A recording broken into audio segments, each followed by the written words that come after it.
Listen, if you clicked on this video, you probably are facing the prospect of having to work the next 30 to 40 years of your life at a dead-end job you totally hate and despise. Listen, we all were born into this world, and we came here. Of course, we didn't consent to this. We came up, they promised us we'd have great jobs so long as we stayed in school and did the right thing, went to a great college. I did those things and it still didn't work out. So let me explain this to you really quickly. I understand the inevitability of work, but what I also know is that it takes far more from us than just our time and our energy. It actually takes our spirit, especially bad work. There are many kinds of work, and I believe it's all kind of, in its own way, a major distraction from soul seeking, seeking out the things that we actually really care to do, that really embody our personhood and who we are. But the average person will never have the opportunity to do that because the demands of work, especially in the modern world, are far too great. 40 hours a week, and if you're like me, 50, even 60.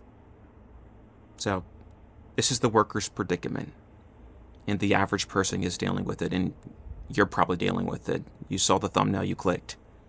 So, like me, you're staring down the long, dark barrel of a grueling lifetime of meaningless work you're completely disconnected from and do not care about. Let me explain my current job to you and why, despite a positive workplace culture, I still fucking hate it.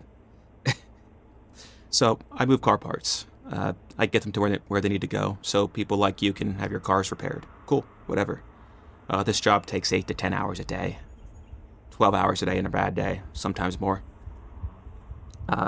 It's hard work. Some of these car parts are extremely heavy. That said, there are some pluses. I don't have a boss over my shoulder the entire day. I don't have a nagging voice in my ear, right? I don't have to deal with the human resources department. You know how that is. Basically, I'm on my own. And in the morning is the only time I really have to deal with the whole human aspect of the job that I work at. That's talking to the bosses, that's talking to people who get me the parts that I need, that's dealing with other workers, my coworkers, and the truth is I can't fucking stand it. And that's because I have to spend time talking to people who I don't relate to in any way, shape, or form. See, because when you begin to see the world the way I do, when you take on this sort of deep and penetrating awareness of our condition, you no longer can entertain topics like, how's the weather? These topics, they no longer have any meaning, any value for you, if they ever did at all. And in truth, I can't be around people anymore because the average person is dull. They are completely closed down to the actual truth, the actual reality. And it isn't just the problem of work. Of course, we've been talking about work so far, the drudgery of work. It's actually a more fundamental issue. You see, to drone on about work and to drone on about the society, I get it, and I'm here with you. But to do that is to be a little too granular. The truth is we have to move out, we have to become macro in the way we see the problem. And the problem is actually much more fundamental than just work. It is cosmic in nature. It is the fact that we are born without our consent into these meat sacks we call human bodies, which are decaying. The moment we're born, they're dying, essentially. And we have no choice in the matter. We must immediately begin to fight for our survival. Our very first breath takes extraordinary effort. In fact, if we don't breathe on our own, then we will never develop the lungs that we need to carry us the rest of the way through life. The conscious reality that we live in is suffering. And our suffering has a character and a quality that is it's more profound than the animal suffering. There is something unique happening here. And the work that we face is just one of the many problems that we must deal with as human beings who have a sense of self, have a sense of identity, and who want good for ourselves. And we recognize that the drudgery of work is not that kind of good. But of course, we all have to eat, right? That's the truth. We have to. But there is no good work out there except the kind we take on voluntarily and the kind that we enjoy. Now, the problem is finding that kind of work, if it even exists for you.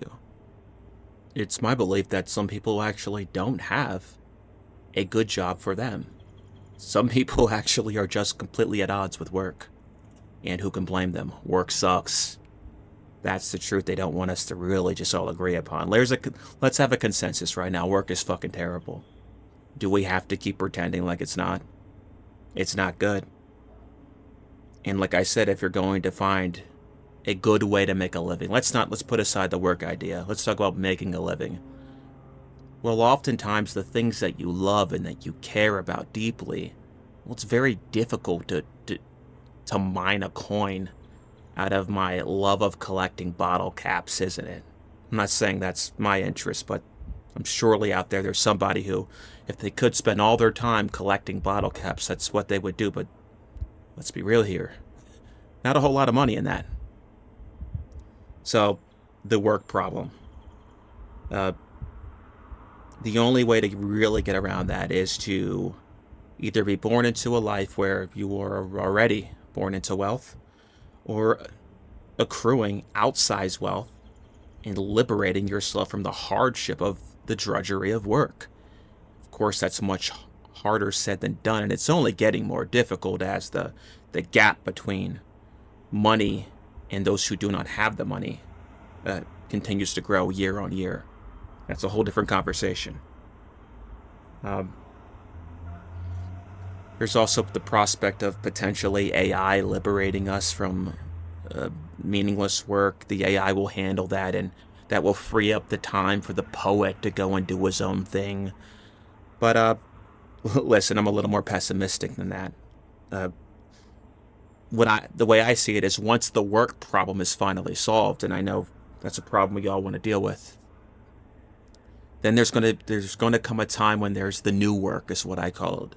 And that is the mental labor of contending with our predicament as human beings and dying bodies who understand that everything that they know and they love will most certainly fade away. There's no getting around that. You must necessarily die. And you must make space for others who will be born who must do the same thing. That is the way it works. There's no way out of that. We must live with that idea. Knowing this informs everything you do at every level of stratification. Every level. Even when you're not thinking about it. Truly, no moment in your life, no good moment, isn't tainted by this knowledge. So, now that I'm done ranting, what's this channel going to be about? Well, I'm going to be dealing with these ideas, contending with these ideas, and unlike some of the pessimists you see on YouTube, I believe in a pessimism of strength. I don't believe in just accepting the world as it is. I believe in pushing back, being a struggler. You know, for my Berserk fans out there, there are ways in which we can and we should cope. One of those ways is getting out there into nature. I do this as often as I can. And you're going to see that if you continue to watch my videos, because everything you see they're going to be videos I shoot. It's going to be a real nature focus. And there's also meditation and spending time with friends and family. The good in life, eating good food. So listen, I don't want to go on and on and on. I respect your time. But if you're interested in content like this, if you watch some of the other pessimistic channels who have become a bit repetitive, you know the ones, hang out here. We're going to have some good conversations, I think. Take care.